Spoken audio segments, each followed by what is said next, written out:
नाक रगड़वाई उन पर कार्रवाई हो, कार्रवाई हो।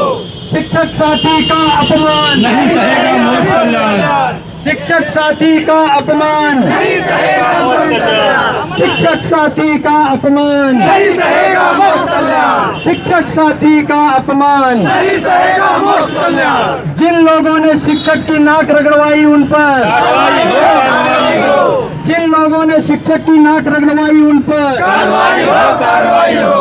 विक्षिप्त बीएसए पर कार्रवाई हो, कार्रवाई हो। विक्षिप्त बीएसए पर कार्रवाई हो, कार्रवाई हो। विक्षिप्त बीएसए पर कार्रवाई हो, कार्रवाई हो। मीडिया बंधुओं को अवगत कराना चाहता हूं कि पूर्व निर्धारित कार्यक्रम के अनुसार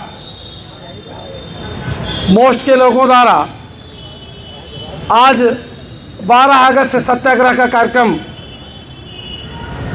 शिक्षक को नाक रगड़वाने, आज गंभीर अमानवीय कृत्य करने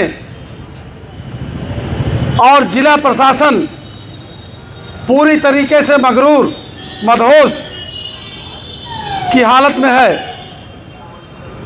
विधि के शासन नाम की कोई चीज़ नहीं है। इसके लिए मोस्ट के लोगों द्वारा 12 अगस्त से सत्याग्रह कार्यक्रम का आयोजन निश्चित किया गया था। उसी कड़ी में हमारे साथी लोग जिला अधिकारी कार्यालय के सामने पहुंचे और वहां सत्याग्रह प्रारंभ किया, लेकिन पुलिस प्रशासन जबरदस्ती बल प्रयोग करके हमारे साथी जीशान अहमद को, हमारे साहब राम उजागर यादव जी को और साथियों को बल प्रयोग करके ये खींच करके जबरदस्ती तिकोनिया पार्क ले आए।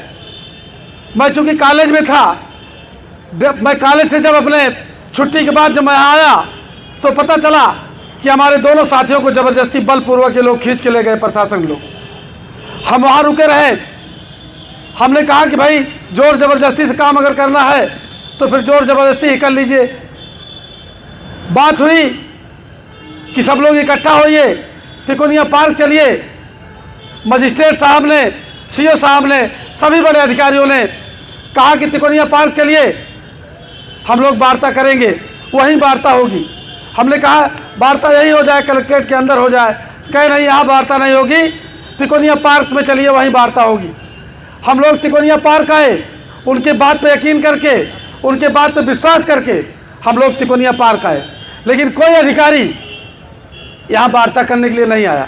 इतना बड़ी वादा खिलाफी मजिस्ट्रेट के रूप में कार्य करने वाले हमारे एसडीएम साहब और कोतवाल साहब और सीओ साहब, इतने और सिटी मजिस्ट्रेट महोदया, इतनी बड़ी वादा खिलाफी इतने लोगों के सामने इस तरह का झूठ बोल रही है, निंदनीय काम कर रहे हैं लोग, इतना घटिया काम कर रहे हैं। कहा तो यह जाता है कि मजिस्ट्रेट का आदेश जो है वो कानून होता है, लेकिन हम लोग यहाँ इंतज़ार कर रहे हैं और ये लोग कह करके, वीडियो रिकॉर्डिंग है इस बात की, ये लोग कह रहे हैं वीडियो रिकॉर्डिंग में कि चलिए तिकोनिया पार्क में, वहीं वार्ता होगी, वहीं आपकी समस्याओं का समाधान होगा। लेकिन समाधान के लिए हम लोग तिकोनिया पार्क आ गए, हम लोग कहे चलिए आप लोग, हम लोग आ रहे, लेकिन वो लोग तिकोनिया पार्क नहीं आए। इसका मतलब कि हमारे इस सत्याग्रह को भी ये लोग उपेक्षित करना चाहते हैं। लेकिन मैं बताना चाहता हूँ कि हम कमज़ोर भले हैं, लेकिन अगर आज कमज़ोर हम हैं तो हम ताकत अर्जित करेंगे, और आज नहीं तो कल हम बड़ी ताकत में आएंगे, बहुत बड़ी ताकत में आएंगे। पूरा दुनिया जानती है वीरांगना फूलन देवी के साथ जब अन्याय अत्याचार होता है तो ताकत अर्जित करती हैं। तो हम वीरांगना फूलन देवी को मानने वाले लोग हैं। हमको इस तरीके से हमको जलील न किया जाए, इस तरीके से हमको अपमानित न किया जाए, हमारे साथियों का इस तरह अपमान न किया जाए, वादा खिलाफी न की जाए। और मैं ये बात बहुत पक्की तरह जानता हूँ कि ऐसे प्रशासन के लोग ही व्यवस्था को बिगाड़ने का काम करते हैं। अगर कोई स्थिति खराब होती है, कहीं स्थिति भयावह होती है, तो इसी तरह के प्रशासनिक अधिकारियों द्वारा ही वादा खिलाफी करने के बाद होता है। हमारे साथी यहाँ तिकोनिया पार्क में हैं, जो असामाजिक तत्व हैं, उनका मनोबल बढ़ा हुआ है और प्रशासन का रवैया इस तरह देख करके उनका मनोबल और बढ़ सकता है। और हमारे साथी यहीं रहेंगे। सत्याग्रह भाई साहब राम उजागर यादव जी के नेतृत्व में, डॉक्टर कमालुद्दीन साहब और हमारे बाबू रंजन प्रसाद जी के 3 लोगों के नेतृत्व में ये सत्याग्रह अनवरत चलेगा जब तक हम लोगों की मांग जो मांगे हैं मान नहीं जाएंगी। लेकिन अगर कोई बात होती है, कोई घटना दुर्घटना होती है, हमारे साथियों के साथ कोई स्वास्थ्य संबंधी समस्या होती है, कोई सुरक्षा संबंधी समस्या होती है, मतलब हमारा कहने का कि हमारे साथी सत्याग्रह पर रहेंगे। और सत्याग्रह प्रशासन के वादा खिलाफी हम तो कहेंगे। अब तक तो हम लोग जान रहे थे कि प्रशासन के पास जाएंगे, प्रशासन वार्ता करेगा, लेकिन प्रशासन वार्ता करने का वादा करने के बाद भी पर वार्ता करने के लिए नहीं आया। इससे जाहिर होता है कि हमको ये लोग लवारिस छोड़ना चाहते हैं, हमको ये लोग जो है इसी हालत में छोड़ना चाहते हैं।